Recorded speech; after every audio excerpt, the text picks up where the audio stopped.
Imagine living in the most powerful empire the world had ever seen. Rome ruled millions of people across Europe, North Africa, and the Middle East. Its armies were feared, its cities were rich, and its roads connected 3 continents. To many people, it seemed like Rome would last forever. But after more than 500 years, the greatest empire in the ancient world collapsed. It wasn't destroyed in one day or by one enemy. Instead, Rome slowly became weaker until it could no longer survive. The Roman Empire officially began in 27 BC when Augustus became its first emperor. Under his leadership, Rome entered a long period of peace called the Pax Romana. For nearly 200 years, the empire prospered. Roads, bridges, and aqueducts were built across the empire. Trade flourished, Roman law created order, and the army protected one of the largest empires in history.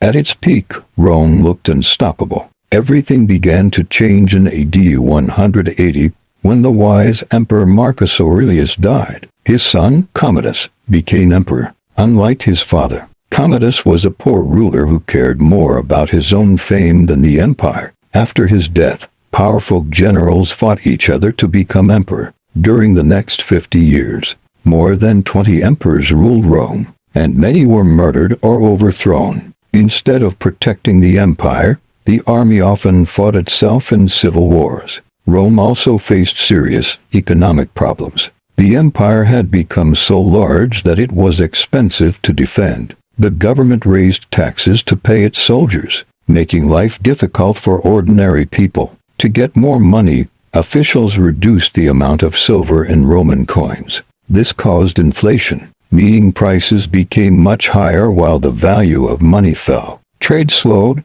and deadly diseases reduced the population, leaving fewer workers and soldiers. In AD 284, Emperor Diocletian tried to solve these problems by dividing the empire into 2 parts: the Eastern Roman Empire and the Western Roman Empire. Later, Emperor Constantine built a new capital called Constantinople in the east. The eastern half became richer and stronger, while the western half continued to grow weaker. At the same time, powerful tribes were moving across Europe. The arrival of the Huns forced many Germanic tribes, including the Goths, to seek safety inside Roman territory. Rome allowed many of them to settle, but corrupt Roman officials treated them badly. The Goths eventually rebelled, and in AD 378 they defeated the Roman army at the Battle of Adrianople, killing Emperor Valens. It was one of Rome's worst military defeats,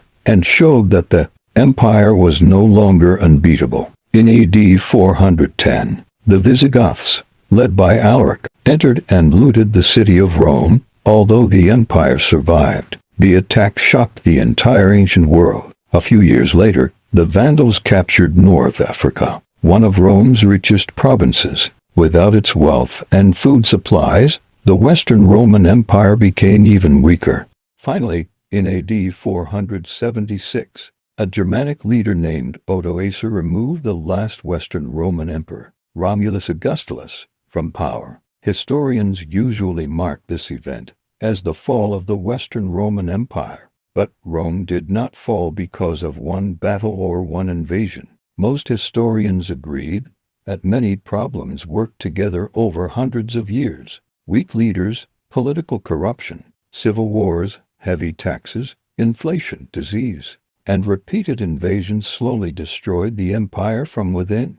Even though the Western Roman Empire ended, Rome's influence never disappeared. Roman law shaped modern legal systems. Roman engineering inspired bridges, roads, and buildings around the world. The Latin language became the foundation of Spanish, French, Italian, Portuguese, and Romanian. The story of Rome reminds us that even the greatest civilizations can fall when they ignore problems for too long. Empires are rarely destroyed overnight. They usually collapse little by little until one day they can no longer stand. Rome fell as an empire, but its legacy still lives on today.